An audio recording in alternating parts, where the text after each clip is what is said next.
Salve, caríssimos considerados e consideradas, tudo ótimo? Tudo supimpa, tudo bacana, tudo tinino, beleza, pessoal?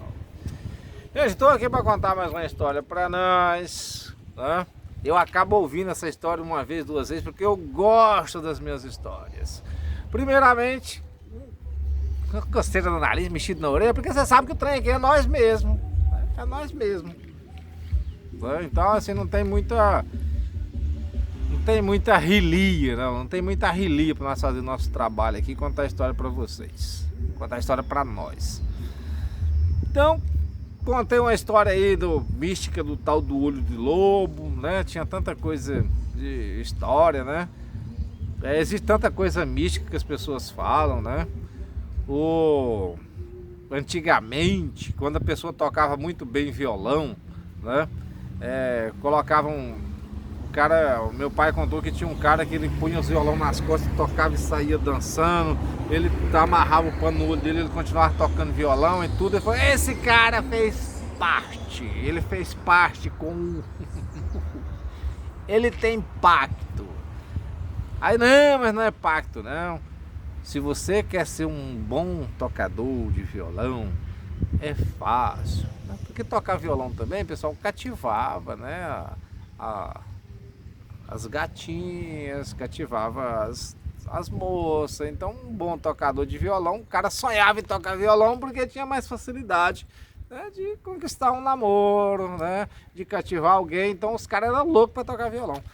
Então, o meu pai e os mais velhos, já vi muita gente contando: não, se você quiser ser um bom tocador de violão, tocar igual aquele cara, tocar com violão nas costas, com violão no gato, com violão assim e tal, é só ir no cemitério, sexta-feira da Paixão, meia-noite, colocar a mão por debaixo do portão e pedir que o melhor tocador morto ali venha, né, te visitar.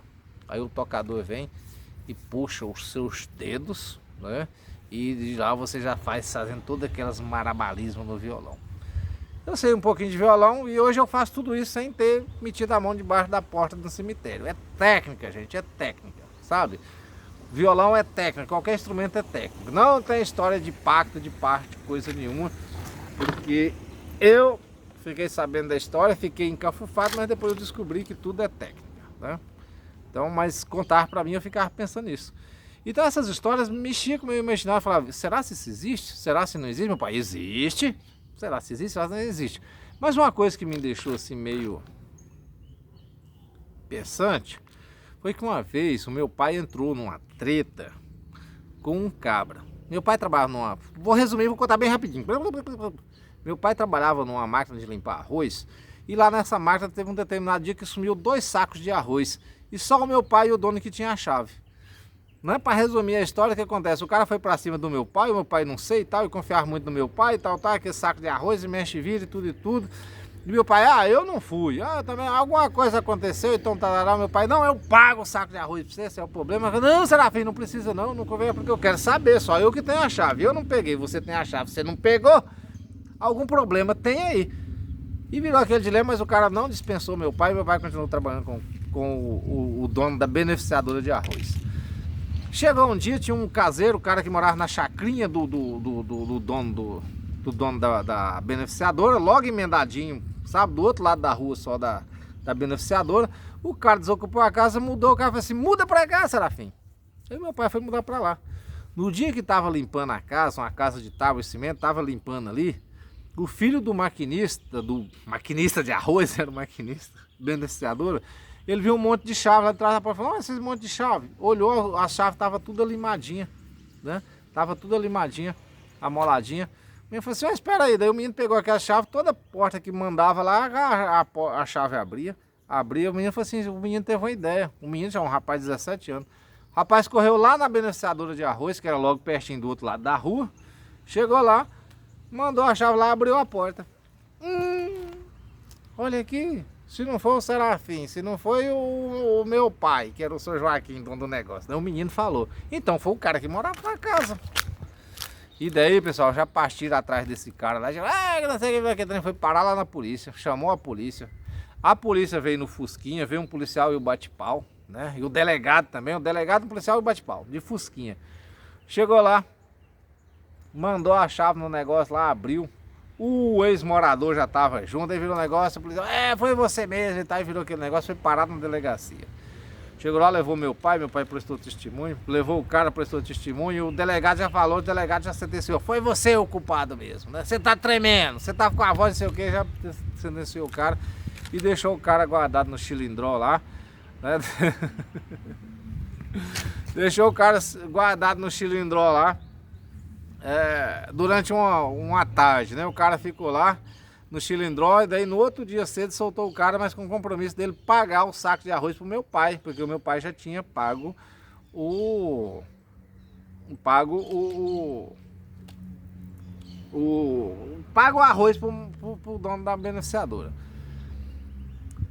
A mulher do cara, para não ver o cara preso, né? Mas a família dele correu na outra beneficiadora, comprou 2 volumes de arroz de primeira, né? Porque não tinha arroz tipo 1, né? Tinha arroz de primeira, de segunda e terceira. Comprou arroz de primeira, pôs lá na delegacia e daí quando o cara devolveu lá, o delegado soltou ele. E o meu pai falou, daí o delegado pegou e falou, Serafim, o arroz tá lá, daí você vai buscar. Então tá bom, vai buscar. Meu pai no outro dia cedo, ele foi buscar o arroz. E quando ele foi buscar o arroz, o trem aqui, o vento quer derrubar minha máquina aqui, ventinho, me ajuda. Não tô contando mentirinha não, é história verdadeira. Não precisa me castigar tentando derrubar minha máquina. Quando meu pai foi buscar o arroz, esse cara cercou o meu pai, falou, onde você vai? Meu pai falou, vou buscar o arroz. Não, você não vai buscar o arroz não. O pai, vou buscar o arroz. Não, não vai. E viu que negócio vai, não vai, uma mulher tava passando, pessoal. E daí, o meu pai pegou, quando ela falou, você vai buscar o arroz? Meu pai falou, vou.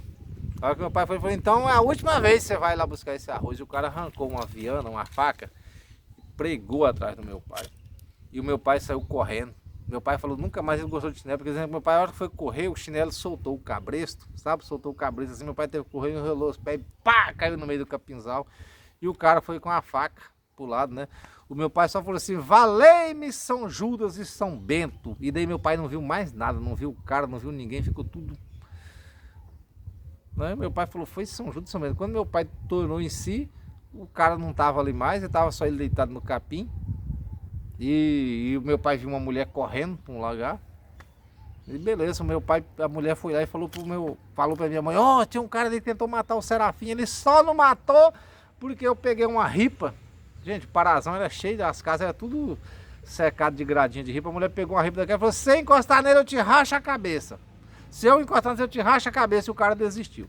Aí a mulher fala que o cara não matou o meu pai por causa do medo da ripada, e o meu pai fala que o cara não matou ele por causa da fé dele em São Judas e São Bento. Ou é São José? Faz tanto tempo que eu não lembro, mas meu pai apelou por 2 santos. Não sei se foi São José, São Judas e São Bento. É um desses aí. Mas meu pai entendeu que foi essa fé. E daí, gente, meu pai já passou a ficar com medo, porque o cara falou assim, no outro dia, o cara falou assim, o dia que eu te encontrar na rua eu vou beber seu sangue. Falou que ia beber o sangue do meu pai. E o meu pai ficou no medo e o cara começou a perseguir e aquele negócio e tudo. Meu pai contando essas histórias, um dia nós estávamos na porta de casa, sabe, logo recente ali, meu pai contando isso, chegou lá, o velho Caburé.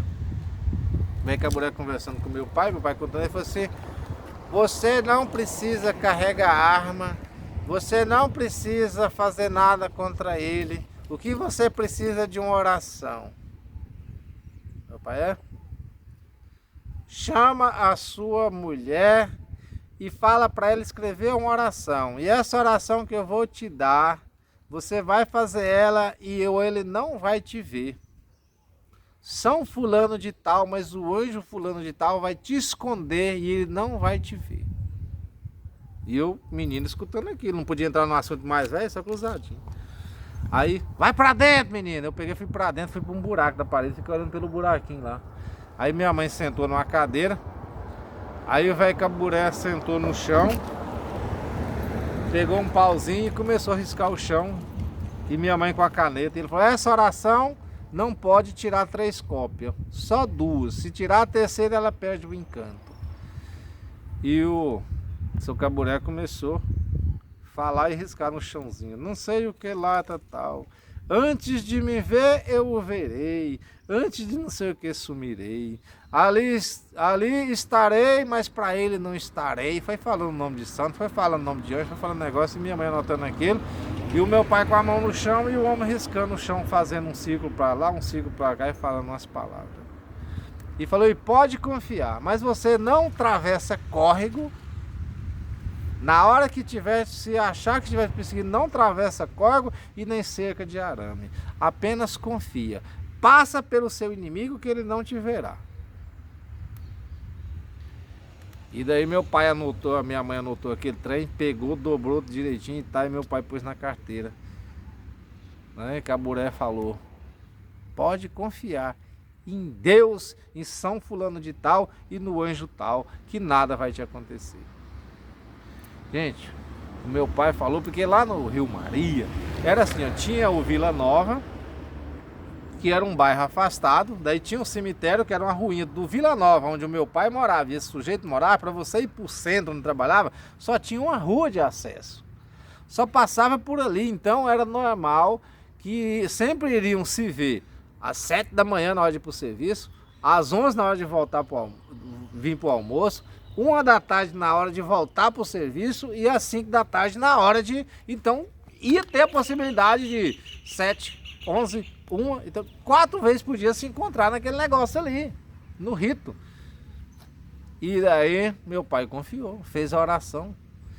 E meu pai falava que quando via o homem, ele falava as palavras e o cara nem percebia, o cara nem olhava pro lado. Eu falava, gente, será se meu pai ficou invisível? O homem invisível!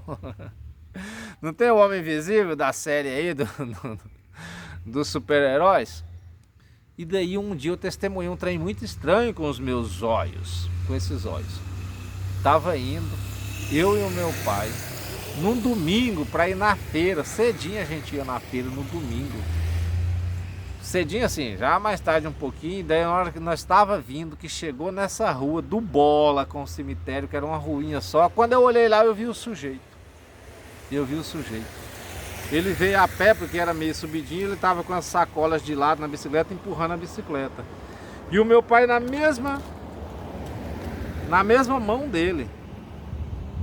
E Caburé disse que não era para o meu pai desviar nem fugir, era apenas para confiar e fazer a oração. E da hora que eu vi o sujeito, eu falei, ai, olha o cara ali, agora. E nós ia dar bem de frente. Meu pai só falou assim, arreda aqui um pouco. Nós chegamos bem pra beirinha da estrada. Meu pai deu uma fechadinha no olho assim e tal. E nós ficamos bem na beiradinha. Gente, o cara quase passou por cima de nós. E não falou nada, não falou um negócio. Não falou um trem. E aí, será se meu pai estava invisível? Será se é porque o cara já tinha deixado de mão e falou, não quero nem olhar na cara desse sujeito e não olhava? Será se o cara já tinha deixado pra lá e daí era só o meu pai com medo mesmo? Será se o cara tinha deixado pra lá e era só fofoca de gente? Porque quando acontece uma treta da gente, pessoal, às vezes o treiteiro lá nem quer nada mais, mas os caras falam, ó, cuidado com fulano, e você acaba fazendo uma coisa contra o outro de medo, né? Tem muita gente que mata o outro, que agride o outro por medo, não é por coragem, para se defender por medo. Aí eu fico pensando, porque foi curioso, gente, foi curioso. Essa dita oração para ficar invisível, porque o meu pai atestou para mim e para os outros que o cabra lá não via ele, nunca nem olhava para ele. E eu também atestei, eu tive junto. Eu que estou na frente, eu falo para vocês, eu tava na rua, paramos de lado assim, ó, passamos assim meio de lado assim, ó, e o cara passou poucos metros de nós e seguiu o seu destino do jeito que ele estava na bicicleta, ele seguiu, não olhou nem para um lado, nem para o outro, nem para frente, de cabeça baixa estava, de cabeça baixa seguiu.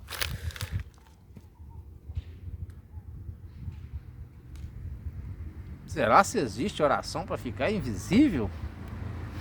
Ele fez muita coisa.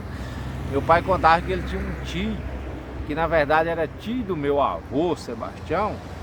Diz que ele andava na chuva, disse que ele andava fitando.